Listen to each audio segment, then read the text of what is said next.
Shalom and good evening, Khavrin. Welcome once again to the Yeshiva. પ્રભુ ઈસુના નામમાં ફરી એકવાર અમે તમારી હજુરમાં આવ્યા છે અને પ્રભુની સલામ તમે પાઠવીએ છીએ. I know we've had a gap of about 2 or 3 weeks because of the holiday season of Christmas, but it's good to be back and it's good to join all of you all together in this wonderful study of the scriptures. નાતાલના સમયને લીધે આપણે 2-3 અઠવાડિયા આવી રીતે મળી શક્યા નથી, પણ ફરીથી પ્રભુએ જે તક આપી છે માટે પ્રભુનો પણ આભાર માનીએ છીએ અને અમે ખૂબ ખુશ છીએ, આનંદિત છીએ કે ફરીથી અમે તમને મળી શક્યા છે. And hopefully we will start again from where we stopped last about the story of Abraham. અને જ્યાંથી આપણે પહેલાના માં આપણે જે શીખ્યા હતા છેલ્લે એમાંથી એ જ ત્યાંથી અમે અહીંયા ફરીથી થોડુંક આગળ શીખવા માંગીએ છીએ અને ત્યાંથી જ અમે કન્ટિન્યુ કરવા માંગીએ છીએ. The book of Genesis is called the book of the righteous. અને જે ઉત્પત્તિનું પુસ્તક છે એ તો ન્યાયી લોકોનું પુસ્તક એમ કહેવામાં આવે છે. Because all the people that are mentioned in the book of Genesis and all the people that are relevant are all righteous in the sight of God.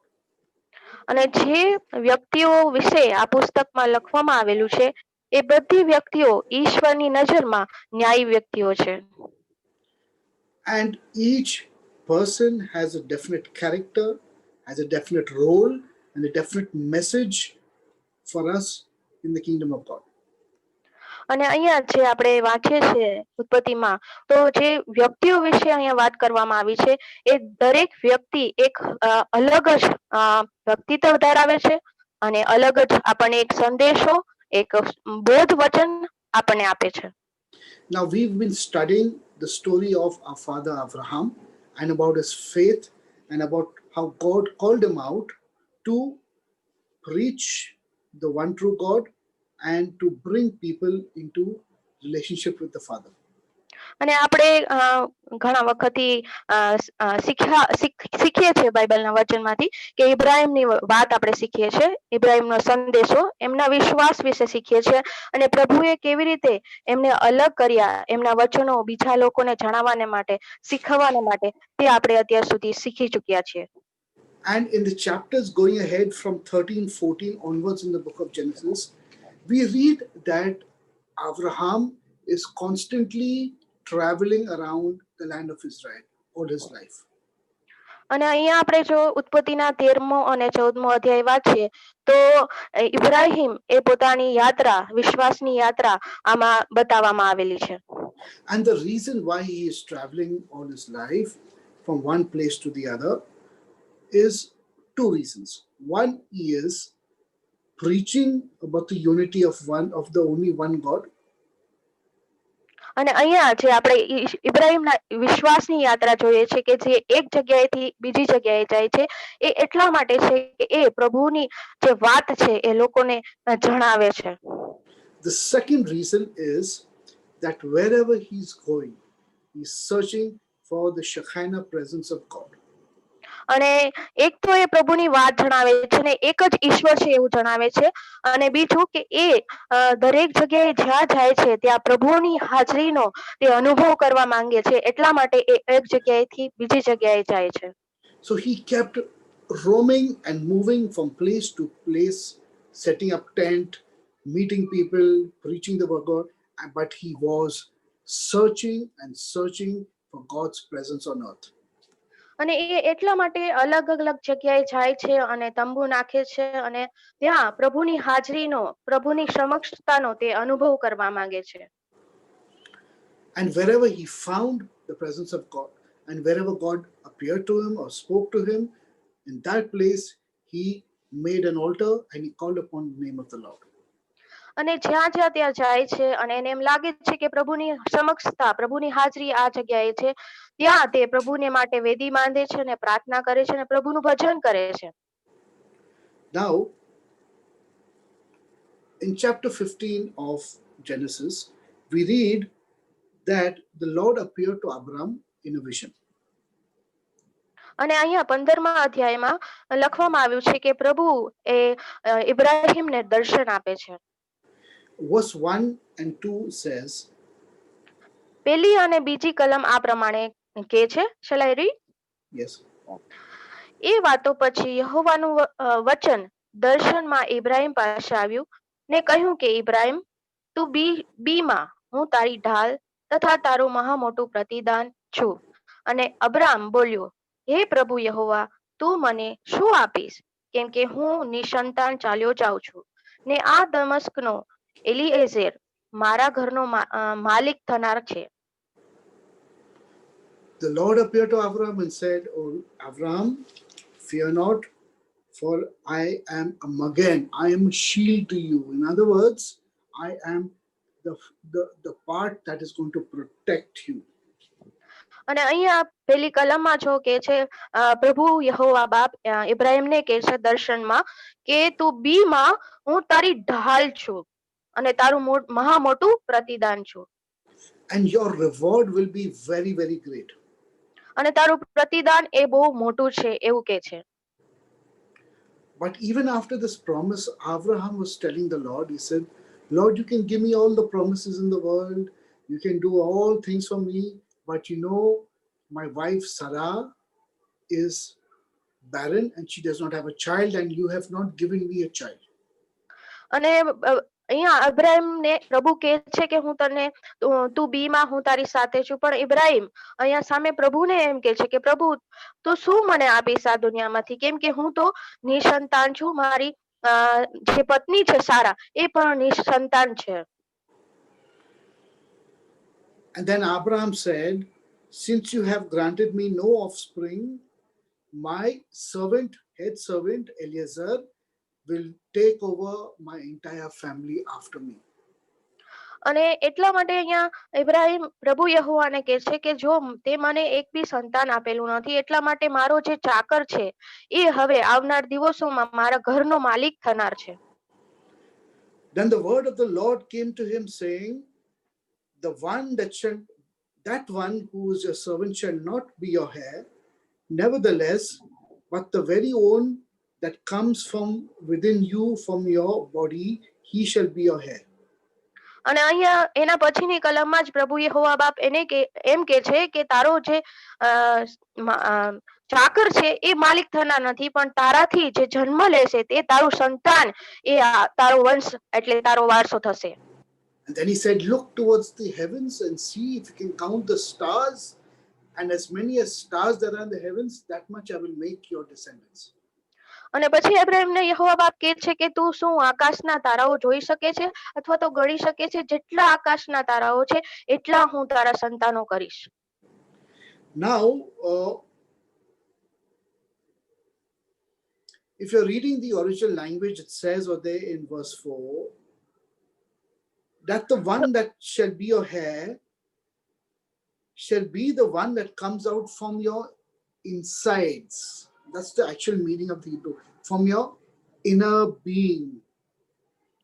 અને અહીંયા જો 15મા અધ્યાયની ચોથી કલમમાં આ પ્રમાણે લખવામાં આવ્યું છે, અને જો યહોવાનું વચન તેની પાસે આવ્યું ને કહ્યું કે એ તારો વારસ નહીં થશે, એટલે કે ચાકર, પણ તારો પોતાના પેટનો જે થશે તે જ તારો વારસ થશે. એટલે કે ઇબ્રાહિમનો પોતાનું એક દીકરો, પોતાનું જે વારસ હશે, પોતાનું સંતાન હશે, એ જે એના જેવો જ હશે, એ એનો વારસ થશે. So God does not tell him that the child that's going to be born to you only, but from the child that's going to come from your inner being. That means going to be part of the essence of you will be your heir. અને અહીંયા પ્રભુ એમ કે છે કે જે સંતાન તારાથી થશે એ તારા જેવો જ, એટલે કે તારા માંથી નીકળેલું એ સંતાન હશે, એટલે કે તારું પ્રતીતિ આપતું એ સંતાન હશે. And then verse 6 says, and because he put his trust in the Lord, this was counted to him as righteousness. અને છઠ્ઠી કલમમાં 15મા અધ્યાયની છઠ્ઠી કલમમાં આ પ્રમાણે લખેલું છે, અને તેણે યહોવા પર વિશ્વાસ કર્યો અને તેણે ન્યાયપણાને અર્થે તથા તેના લાભમાં ગણ્યું. To have a heart of Abraham that trusts the Lord so simply is of great merit to you and me, friends. અને જો આપણે ઇબ્રાહિમના સંદર્ભમાં વિચારીએ તો એનો એક સાદો વિશ્વાસ એના માટે ખૂબ જ લાભદાયી નીવડ્યો, એવો વિશ્વાસ હોવો જોઈએ. And because of this, God rewarded him very, very big and very, very tremendously. And he said that you will be the father of many nations. અને એના એ જ વિશ્વાસને કારણે યહોવા બાપે એને પુષ્કળતાથી આશીર્વાદ આપ્યો અને એને કીધું કે તું દેશ જાતિ, અનેક દેશ જાતિઓનો પિતા કહેવાશે. That is why Abraham is revered by the Jewish people as their father, by Christianity also as the father, and even to some extent, even Islam looks up to Abraham as a great prophet. એટલા માટે જ આપણે ખ્રિસ્તી લોકો, યહૂદી લોકો અને જે મુસ્લિમો છે એ લોકો પણ ઇબ્રાહીમને પોતાના પિતા તરીકે ગણે છે અને માને છે. So it is so important to understand that God's promises are everlasting. If he says something, it will happen. અને એટલા માટે અહીંયા આપણે એક વાત સમજવાની છે, એ તો એ છે કે પ્રભુ જે આપણને વચન આપે છે એ તો ખરેખર એમનું વચન અનંતકાળ સુધી ટકનાર છે અને એ જે બોલે છે, પ્રભુ જે વચન આપે છે એ થઈને રહે છે. So according to this promise, now a son has been given to him. અને જે વચન પ્રભુએ આપ્યું હતું એ પ્રમાણે ઇબ્રાહીમને એક સંતાન આપવામાં આવે છે. But while they were waiting for this promised son, something else happened in between. અને જ્યારે તેઓ પ્રભુને વચન પ્રમાણે એમને સંતાન આપવાના હતા અને એની રાહ જોતા હતા, ત્યારે એક બાબત વચ્ચે બની જાય છે. His wife Sarai got impatient and gave her maid to Abraham to bear her a child. અને જે એની પત્ની હોય છે સારા, એને ધીરજ ખૂટી જાય છે અને એની જે ચાકર હતી, એની ચાકર સારાની જે નોકરાણી હતી, એને એ પત્ની તરીકે ઇબ્રાહીમને આપે છે. And the child that's born is called Ishmael, which means the Lord will hear. અને એનાથી જે એની નોકરાણીથી એને જે બાળક થાય છે એનું નામ ઇસ્માઇલ પાડવામાં આવે છે, એટલે કે ઈશ્વર તમારું સાંભળે છે. So I just want to make you all understand something, friends, that every test that Abraham was going through because of God, and God was giving him a test, was a test of refinement and a cleansing in Abraham's soul. અને અહીંયા જ્યારે તમે જોવો છો કે ઇબ્રાહીમની વારે ઘરે જે પરીક્ષાઓ થાય છે, પણ એ પરીક્ષાઓ દ્વારા પ્રભુ એના વિશ્વાસને વધારે મજબૂત કરવા માંગે છે અને જે કઈ ત્રુટીઓ છે, કમીઓ છે એ દૂર કરી રહ્યા છે. And the timing of God is such that each test would bring in a certain step in by faith in the kingdom. અને અહીંયા પ્રભુનો સમય એવો છે કે જ્યારે આપણે એ વિશ્વાસના જે કસોટીઓમાંથી પસાર થઈએ છીએ અને એ દ્વારા જે વિશ્વાસમાં આપણે આગળ વધીએ છીએ અને એ વિશ્વાસ આપણને એ વિશ્વાસના પગથિયા દ્વારા આપણે પ્રભુની વધારે ને વધારે, પ્રભુના રાજ્યની વધારે ને વધારે નજીક પહોંચીએ છીએ. When the time came for God to give him a son, that time was not man's time, it was not Abraham's time, it was not Sarai's time, it was only God's time. અને જ્યારે પ્રભુએ વચન આપ્યું હતું એને પુત્ર અથવા તો સંતાન આપવાનું, અને એ સમય હતો એ તો પ્રભુનો સમય હતો, પ્રભુએ નક્કી કરેલો સમય હતો. એ કોઈ માણસે નક્કી કરેલો, એટલે કે ઇબ્રાહીમે કે સારાએ નક્કી કરેલો સમય નતો.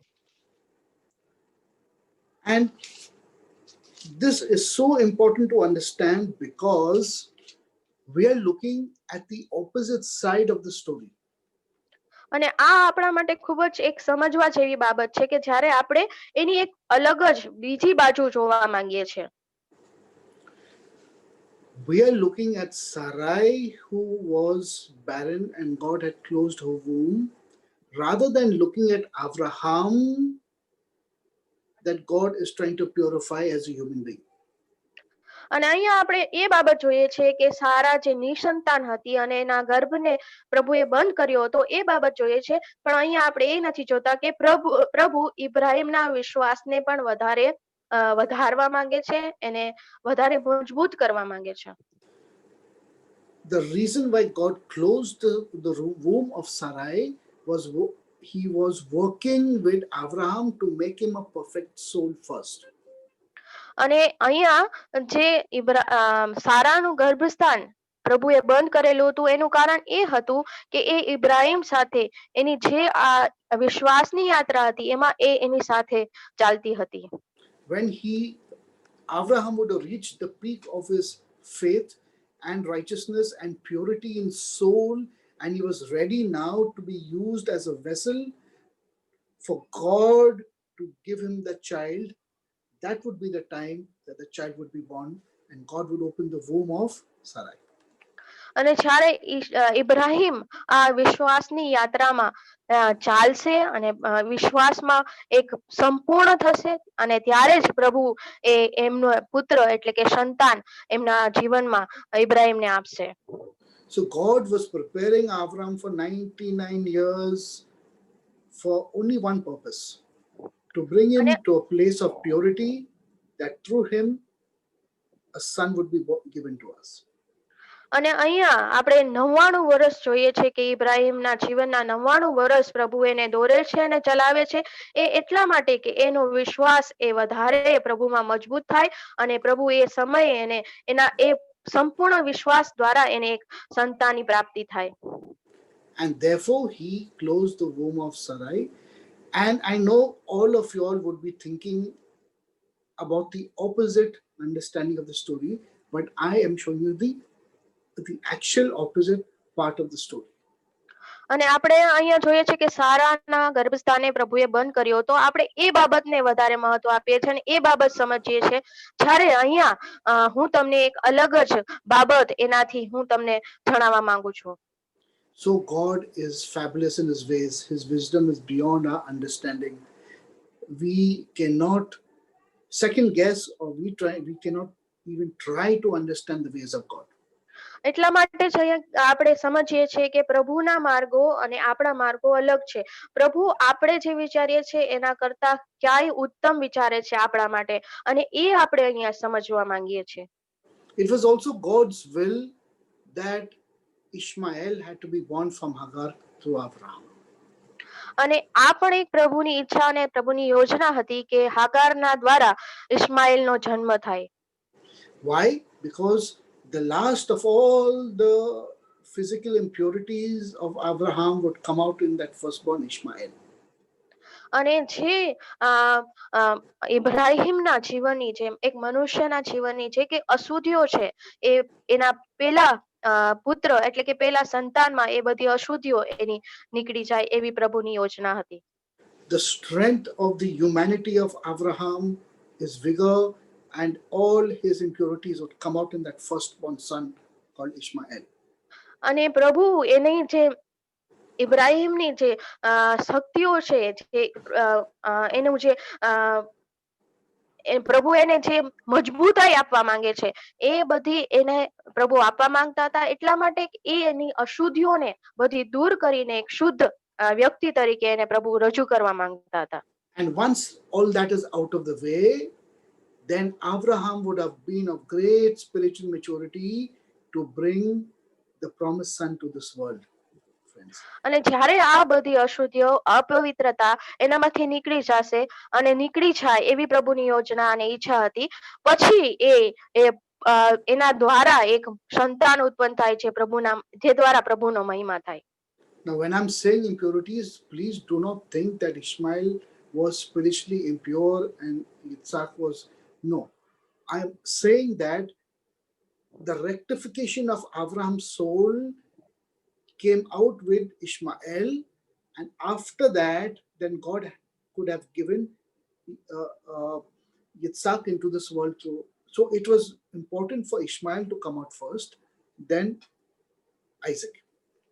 અહીંયા જ્યારે હું એમ કહું છું કે ઇસ્માઇલ અશુદ્ધ હતો એવું તો હું રજૂ કરવા માંગતો નથી, પણ જે ઇબ્રાહિમના વિશ્વાસને મજબૂત કરવાને માટે જે કઈ અશુદ્ધિઓ, જે કઈ નવીનીકરણની જરૂર હતી, જે મજબૂતાઈ લાવવા માટે વિશ્વાસમાં, એ મજબૂતાઈ લાવવા માટે પ્રભુએ પહેલા એના હાગાર દ્વારા ઇસ્માઇલનો જન્મ થયો અને પ્રભુ પછી એને ઈશાક આપે છે.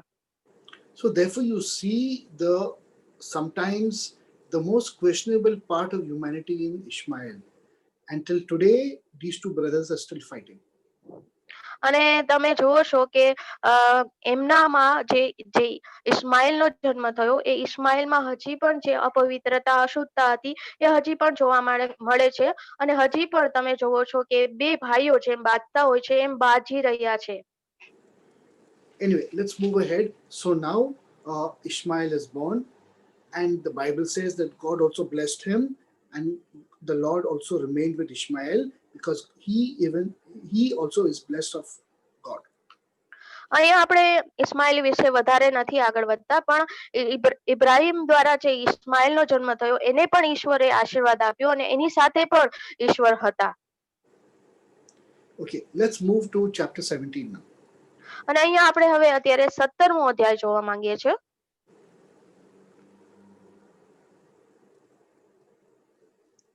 We will read. Can you read verses 1 and 2? 17મો અધ્યાય, ઉત્પત્તિનો 17મો અધ્યાય અને પહેલી અને બીજી કલમ આ પ્રમાણે કહે છે. અને ઇબ્રાહિમ 99 વર્ષનો થયો ત્યારે યહોવાએ ઇબ્રાહિમને દર્શન આપ્યું ને તેને કહ્યું, સર્વસમર્થ દેવ હું છું, તું મારી સમક્ષ ચાલ ને પરિપૂર્ણ થા અને હું મારો કરાર મારી તથા તારી વચ્ચે કરીશ ને તને ઘણો વધારીશ. Now, this is a name of God we have not read before in the Bible. Can you repeat this? This is a name of God we have not read before in the Bible. અને અહીંયા પ્રભુનું નામ જણાવવામાં આવેલું છે જે આપણે અત્યાર સુધી બાઇબલમાં વાંચ્યું નથી. I am El Shaddai, God says. અહીંયા જે હિબ્રુ શબ્દમાં સર બોલે છે એ પ્રમાણે એલ સગાઈ એટલે સર્વસમર્થ દેવ છું. And El Shaddai means the all sufficient one. અને એલ સગાઈ એટલે કે સર્વસમર્થ અને સગળું પૂરું પાડનાર સક્ષમ એવો ઈશ્વર છો. It is that unity of God, that emanation of God that is sufficient in his character for all of creation to survive in perfection. અને પ્રભુ એ પરિપૂર્ણતાનો, સંપૂર્ણતાનો અને સર્વસમર્થ ઈશ્વર છે. એટલે પ્રભુ એવું ઈચ્છે છે કે જે બી દુનિયામાં લોકો છે એ પણ એના જેવા સંપૂર્ણ અને પરિપૂર્ણ હોય. So here he repeats his promises to Abraham, saying, I will give you a son and I will bless you and give you all the promises. If we go to verse 15, can you read verse 15 and 16? Yes. 17મો અધ્યાય અને 15મી અને 16મી કલમ વાંચું છું. પછી દેવે ઇબ્રાહિમને કહ્યું કે તારી સ્ત્રીનું નામ સારાઈ ન કહે પણ સારા તેનું નામ થશે અને હું તેને આશીર્વાદ દઈશ ને હું તેને પેટે દીકરો આપીશ. હું ખચિત તેને આશીર્વાદ દઈશ ને તે દેશ જાતિઓની માતા થશે અને તેનાથી દેશ જાતિઓના રાજાઓ થશે. Oh, see this promise. We're always looking also at Abraham being the father of all the nations. But God is saying, I will also give you a son through Sarai, and she will give forth a son, and I will make my covenant with that child. અને અહીંયા માત્ર પ્રભુ ઇબ્રાહિમને આશીર્વાદ નથી આપતા, પણ પ્રભુ અહીંયા કહે છે કે સારાને પણ ઈશ્વર આશીર્વાદ આપશે અને તેને પેટે દીકરો થશે અને એના દીકરાને પણ આશીર્વાદ આપશે અને એ જે સારા છે એ સમસ્ત દેશ જાતિઓની માતા કહેવાશે. Read verse 19. અને 19મી કલમ આ પ્રમાણે કહે છે, અને દેવે કહ્યું કે તારી સ્ત્રી સારા ખચિત તારે વાસ્તે દીકરો જણશે અને તું તેનું નામ ઈસાક પાડશે અને તેની સાથે તેના પછીના તેના વંશજોને માટે હું મારો કરાર સદાના કરાર તરીકે કરીશ. Amazing. You know, God chooses people for his own glory and for his own purpose.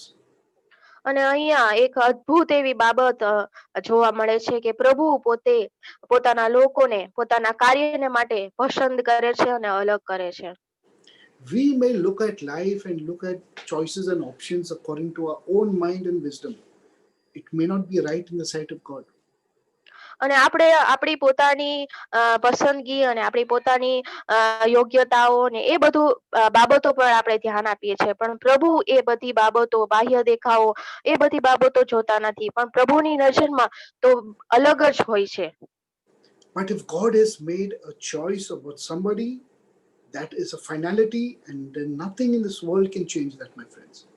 અને જો પ્રભુએ કોઈ વ્યક્તિને પસંદ કર્યું છે તો એ એક સંપૂર્ણ બાબત છે અને કોઈ એ બાબતને એ પસંદગીને કોઈ બદલી શકતું નથી. In verse 18, Abraham says, "Oh Lord, but I pray, Lord, let Ishmael live before you." Live before you. Can you read verse 18? અહીંયા 18મી કલમમાં આ પ્રમાણે કહે છે, અને ઇબ્રાહીમે દેવને કહ્યું કે ઇસ્માઇલ મારી સમ્મુખ જીવતો રહે તો બસ. He pleaded for Ishmael, but God says, "No, I have not chosen Ishmael. I have chosen Yitzhak." અને અહીંયા 18મી કલમમાં આપણે વાંચીએ એ પ્રમાણે ઇબ્રાહીમ ઈશ્વરને દેવ બાપને એમ કહે છે કે ઇસ્માઇલ મારી સમ્મુખ જીવતો રહે તો બસ, પણ ઈશ્વર એમ કહે છે કે ના, હું સારા દ્વારા તને એક સંતાન આપવા માંગુ છું. So now from Ishmael, you get a tribe of people that is later to become a people called Muslim or Islam. Whereas from Yitzhak, you get a people called the Jews or Israelis. અહીંયા આપણે જોઈએ છે તો કે હાગાર દ્વારા જે ઇસ્માઇલનો જન્મ થાય છે એના દ્વારા એક એક મોટી દેશ જાતિ ઉત્પન્ન થાય છે અને જે અત્યારે મુસ્લિમ્સ તરીકે ઓળખાય છે. અને જ્યારે ઈસાક દ્વારા જે દેશ જાતિ ઉત્પન્ન થઈ છે એ તો યહૂદી દેશ જાતિ એટલે કે ઇસ્રાયેલ લોકો તરીકે ઓળખાય છે. But please understand, the Ishmael of old is not the Muslim of today. Absolutely not the same, and very, very different thing altogether. અને જે અહીંયા આપણે સમજવાની વસ્તુ છે કે જે ઇસ્માઇલ વિશે આપણે વાત કરીએ છીએ એ અને અત્યારના મુસ્લિમ એક અલગ જ છે, અલગ જ વ્યક્તિત્વ છે. Ishmael was different, and Muslim today is different. So do not mix અને the two. અત્યારના જે મુસલમાન છે, જે મુસ્લિમ છે એ અલગ છે અને ઇસ્માઇલ જે વિશે આપણે વાત કરીએ છીએ જે ઇબ્રાહિમ દ્વારા થયો એ પણ અલગ જ છે.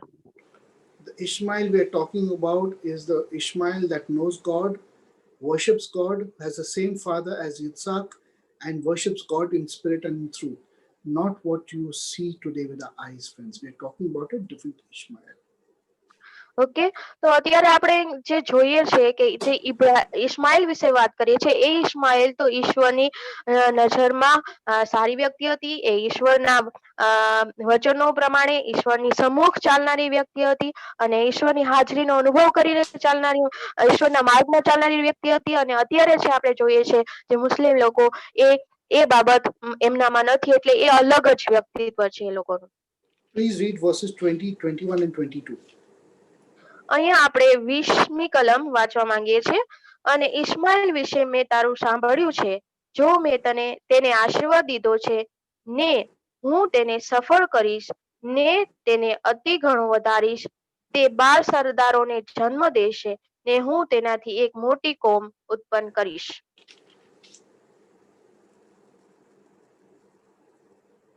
21. પણ ઈસાક જેને આવતા વર્ષમાં ઠરાવેલે વખતે સારા તારે સારું જણશે તેની સાથે હું મારો કરાર સ્થાપીશ.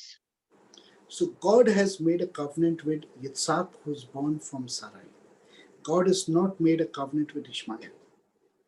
અને અહીંયા સારાથી જે સંતાન થવાનું છે એના માટે ઈશ્વરે ઇબ્રાહિમ સાથે કરાર કર્યો છે, પણ જે કરાર કર્યો છે એ ઇસ્માઇલ સાથે, જે ઇસ્માઇલ ઇબ્રાહિમ દ્વારા થયો એને માટે કર્યો નથી, પણ ઈસાક માટે કરેલો છે. So now the story shifts from Yitzhak onwards in the scriptures. Now we will study about Yitzhak and his descendants, who are the Jewish people. અને અહીંયા આપણે જે આગળ જે વાત, જે સંદેશો સાંભળવાના છે હવે પછી, એ તો હવે આપણે ઈસાક વિશે સમજવાના છે ને સાંભળવાના છે કે કેવી રીતે ઈસાકને પ્રભુ આગળ દોરી લઈ જાય છે. Okay, and if you all read the story, you all will learn a little more about Ishmael and his father. Now, if we all turn to chapter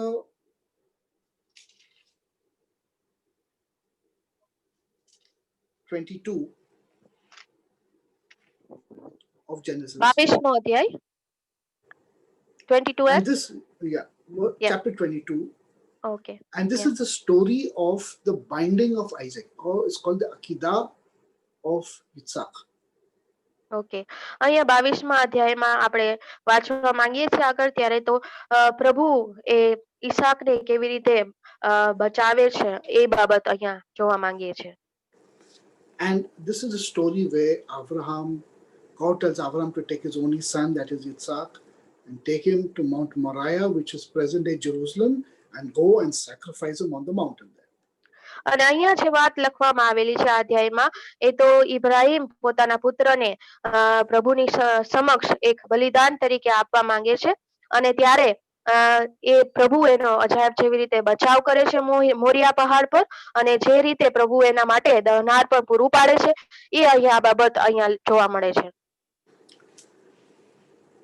After this entire story, in verse 19, it tells something. Can you read verse 19? અને આખા અધ્યાય પછી આપણે જે આ બાબત સમજીએ તો અહીંયા 19મી કલમમાં આ પ્રમાણે લખવામાં આવેલું છે. અને ઇબ્રાહિમ પોતાના જુવાનો પાસે પાછો આવ્યો ને તેઓ ઉઠીને બેરશેબા લગી સાથે આવ્યા, અને ઇબ્રાહિમ બેરશેબામાં રહ્યો. Okay, so now we have to understand Avram returns with his servants to this place called Beersheba because he stayed in Beersheba, right? This is what the story is telling us. અને અહીંયા આપણે જોયું કે આખું જે ઇબ્રાહિમ આવે છે તો અહીંયા લખવામાં આવેલું છે કે ઇબ્રાહિમ પોતાના જુવાનો પાસે પાછો આવે છે અને પછી એ બેરશેબામાં રહે છે. Where is Isaac? Because it does not say that Abraham returned to with his son and his servants. Isaac is not mentioned out here. અને અહીંયા ઈસાકની ક્યાંય ઉલ્લેખ કરવામાં આવેલો નથી, પણ અહીંયા એમ લખવામાં આવેલું છે ઇબ્રાહિમ પોતાના જુવાનો પાસે પાછો આવે છે, એટલું લખવામાં આવેલું છે. The Bible does not say anything about Isaac. This અને is અહીંયા because Abraham took Isaac up to sacrifice him on top. So where is Isaac? So અહીંયા બાઇબલ એમ નથી કહેતું કે ઇબ્રાહિમ ઈસાક સાથે પાછો આવ્યો, કેમ કે ઈસાકને બલિદાન આપવાના માટે એ ઇબ્રાહિમ એને લઈ જાય છે મોરિયા પહાડ પર. It says Abraham returned to his servants. It does not say Abraham and Yitzhak returned to his servants. Isaac is missing. હા, અને અહીંયા એમ લખવામાં આવેલું છે કે ઇબ્રાહિમ એ જુવાનો પાસે પાછો આવે છે, પણ એવું નથી લખવામાં આવેલું કે ઇબ્રાહિમ ઈસાક સાથે એ જુવાનો પાસે પાછો આવે છે, એવું અહીંયા ઉલ્લેખ કરવામાં આવ્યો નથી. So my question is, what happened to Isaac? Did his relationship with his father be the same after this incident? Imagine your father trying to kill you and sacrifice you. How would you feel? અને શું અહીંયા હું તમને એક પ્રશ્ન પૂછવા માંગુ છું કે શું આ સંતાન જે ઈસાક છે એનો ઇબ્રાહિમ સાથે એક પિતા તરીકેનો સંબંધ કેવો રહ્યો હશે, કેમ કે એના પિતા એને બલિદાન આપવાના માટે, એને બલિ ચડાવવાના માટે એ મોરિયા પહાડ પર લઈ જાય છે, અને પછી શું થાય છે, કેવી રીતે કેવો એનો સંબંધ રહ્યો હશે એ આપણે જોવા માંગીએ છીએ. So amazing, because Yitzhak goes to live with his mother.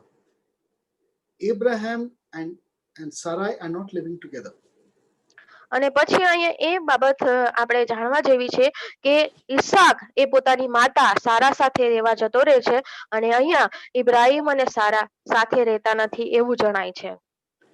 Because Abraham went to Beersheba and he stayed there, and in verse 23, chapter 23, can you read verse 1? અને અહીંયા 23મી કલમમાં આ પ્રમાણે લખવામાં આવેલું છે, અને સારાનું આયુષ્ય 127 વર્ષનું હતું. સારાના આયુષ્યના વર્ષ એટલા જ હતા, અને સારા કનાન દેશના કિર્યાત આર્બા એટલે હેબ્રોનમાં મરી ગઈ, અને ઇબ્રાહિમ સારાને સારું શોક કરવાને તથા તેને સારું રડવાને આવ્યો. So now Sarai is staying separately and Abraham is staying separately. So અહીંયાથી આ 23મા અધ્યાયમાં આપણે જ્યારે વાંચ્યું પહેલી બે કલમ, એના પરથી આપણને અહીંયા એ સમજાય છે કે સારા એ અલગ રહેતી હતી અને ઇબ્રાહિમ પણ એક અલગ રહેતો હતો. Very simple to understand, but we're not very simple to read correctly. It's because when Isaac was given to Sarai, Sarai separated herself from Abraham. અને અહીંયા આપણે વાંચીએ તો આપણને એટલો જલ્દી ખ્યાલ નથી આવતો, પણ જ્યારે આપણે એને સમજવાની પ્રયત્ન કરીએ તો આપણને એ સમજાય છે કે જ્યારે એ સારાને ઇબ્રાહીમ દ્વારા જે ઈસાકનો જન્મ થયો ત્યારે એ સારા ઇબ્રાહીમથી અલગ રહેવા માંડે છે. Why? Because when Isaac was grown up, the responsibility of Abraham was fulfilled and complete in Sarai and Yitzhak's life. અને એટલા માટે અહીંયા એ બાબત જાણવામાં આવે છે કે જેમ ઈસાક વૃદ્ધિ પામતો ગયો, મોટો થતો ગયો, એમ ઇબ્રાહીમની એમના પ્રત્યેની સારા અને ઈસાક પ્રત્યેની જવાબદારીઓ એ અહીંયા પૂર્ણ થાય છે. The only reason Abraham was with Sarai was for one purpose, was to be the guardian and to be like a husband and a protector to Sarai. So the promise of the son called Yitzhak would come through Sarai. And once that happened, then his role is over.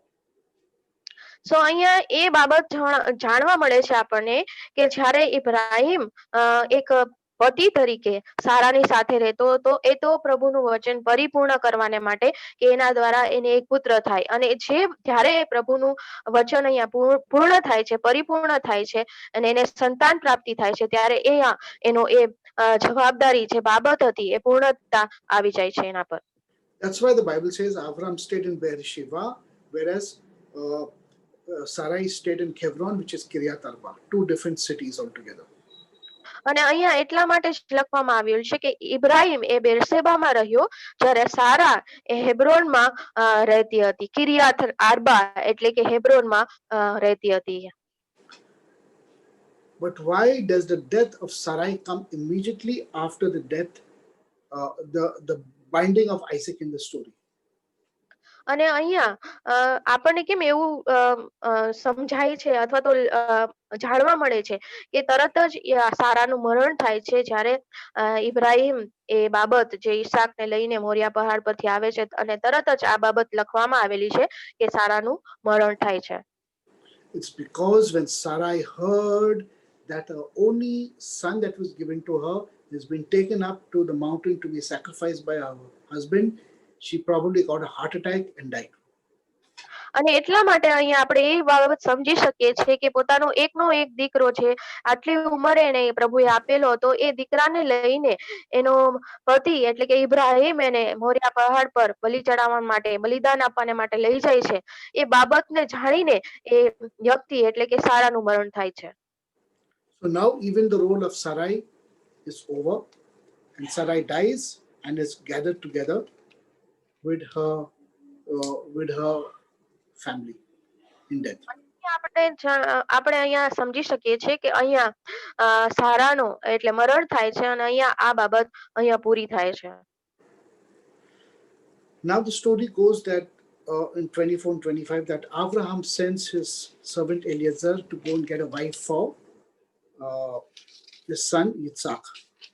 અને અહીંયા 24મો અને 25મો અધ્યાય જો આપણે આગળ વાંચીએ તો એલિયાઝરને મોકલીને ઇબ્રાહીમ પોતાના પુત્રના માટે એક પત્ની તરીકે લાવવાને માટે એને મોકલે છે.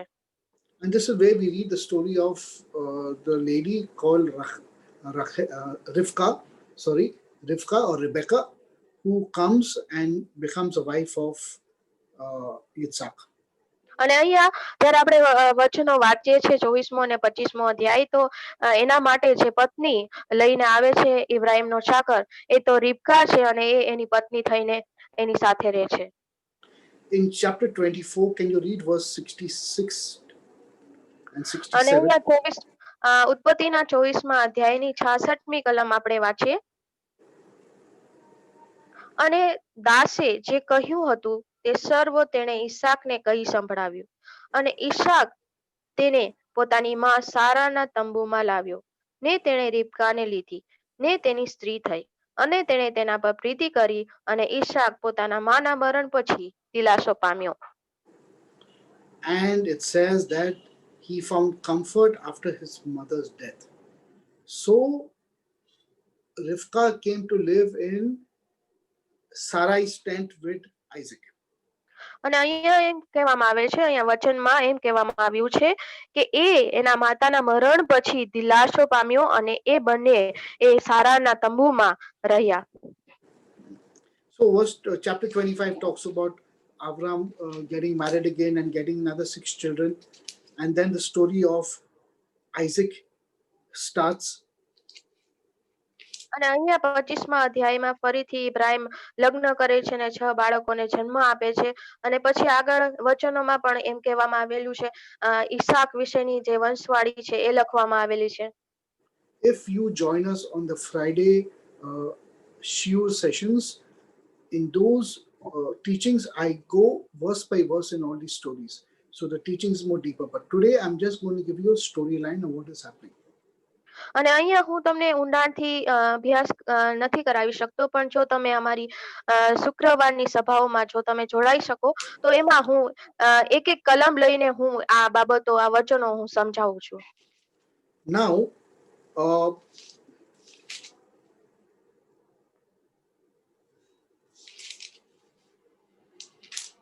okay, in chapter 25,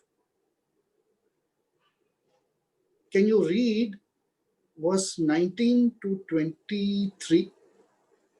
અહીંયા આપણે ઉત્પત્તિનો 25મો અધ્યાય અને 19મી કલમથી તે 25મી કલમ સુધી 22મી કલમ સુધી આગળ વાંચવા માંગીએ છીએ. અને ઇબ્રાહિમના દીકરા ઈસાકની વંશવાળી આ છે. ઇબ્રાહિમથી ઈસાક થયો અને ઈસાક અરામી લાબાનની બહેન પાદાનારામના અરામી બથુએલની દીકરી રિબકા સાથે પરણ્યો. ત્યારે તે 40 વર્ષનો હતો અને ઈસાકની સ્ત્રી વાંજળી હતી, માટે તેણે તેને સારો યહોવાની પ્રાર્થના કરી અને યહોવાએ તેની પ્રાર્થના માન્ય કરી ને તેની સ્ત્રી રિબકા ગર્ભવતી થઈ અને છોકરાઓએ તેના પેટમાં બાઝાબાઝી કરી.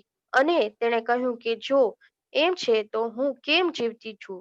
અને તે યહોવાને પૂછવા ગઈ અને યહોવાએ પૂછવા ગઈ. Okay, till 22. So, let's ask ourselves a question. What age was Isaac when his father took him to sacrifice him on the altar?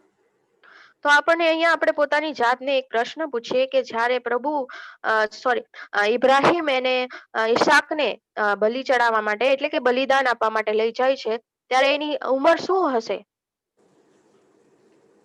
Does anyone know? શું કોઈને ખ્યાલ છે? He was 36 years old.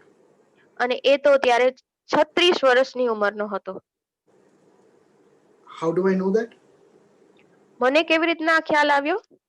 Because Sarai was 90 years old when she gave him birth, and she died at the age of 126. કેમ કે ત્યારે સારાની ઉંમર 90 વર્ષની હતી અને જ્યારે તે મરણ પામી ત્યારે તે, which means he was 36 years old.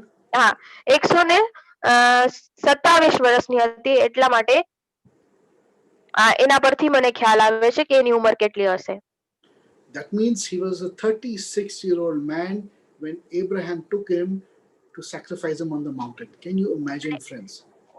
અને એટલા માટે આ પરથી મને ખ્યાલ આવ્યો કે એ 36 વર્ષની ઉંમરનો હશે કે જ્યારે ઇબ્રાહિમ તેનું બલિદાન આપવાને માટે એને લઈ જાય છે. Can you think of a 36-year-old man who is willing to give his life and obey his father? અને શું આપણે એક વિચારી બી શકીએ કે એક 36 વર્ષની ઉંમરનો વ્યક્તિ એ પોતાના પિતાની આજ્ઞા માનીને પોતાનું બલિદાન ચડાવવાને માટે પિતા સાથે જાય? Whose father says, "Come, I want to take you and I want to sacrifice you to the Lord." And he says, "Yes, here I am, Father. Do as the Lord pleases." અને કયો એવો પિતા હશે અથવા તો કયો એવો દીકરો હશે કે જે પોતાની પિતા એમ કહેશે કે ચલ હું તને લઈ જાઉં ને પ્રભુની આજ્ઞા પ્રમાણે હું તારું બલિદાન આપું, અને એ દીકરો રાજી થઈ જશે? You know, this is such an important thing to know, that this is the same thing our Lord Jesus done when he told his father, "Father, so let it be, Lord, that it is your will that I should die, so be it. I'm willing to give my life." અને એ પણ આપણે અહીંયા વિચારવા જેવું છે કે અહીંયા આપણા પ્રભુ ઈસુ ખ્રિસ્ત પોતાના પિતાને કહે છે કે હા પ્રભુ મને એ લોકોના પાપને માટે મને મારું બલિદાન આપી દે, એ લોકોને બચાવવાને માટે. That is why Isaac in the Old Testament, Yitzhak, resembles the Messiah or our Lord Yeshua in the New Testament.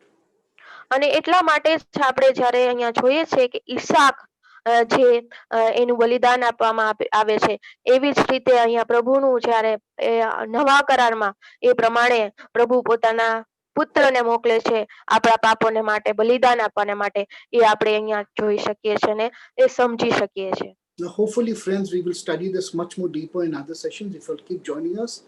Okay. For today, I think we've crossed our time. So we'll meet next Wednesday at 8 o'clock. God bless and shalom to each one of you. અને હજી પણ આપણે પ્રભુના વચનોમાંથી વધારે શીખીશું અને સમજીશું. અને અત્યારે ટાઈમ થોડો વધી ગયો છે એટલા માટે અહીંયા આપણે પૂરું કરીશું. અને ફરીથી આવતા વીકમાં બુધવારે ફરીથી આપણે આ જ સમયે મળીશું અને પ્રભુના વચનો શીખીશું. બધાને આભાર. પ્રભુની સલામ. Shalom.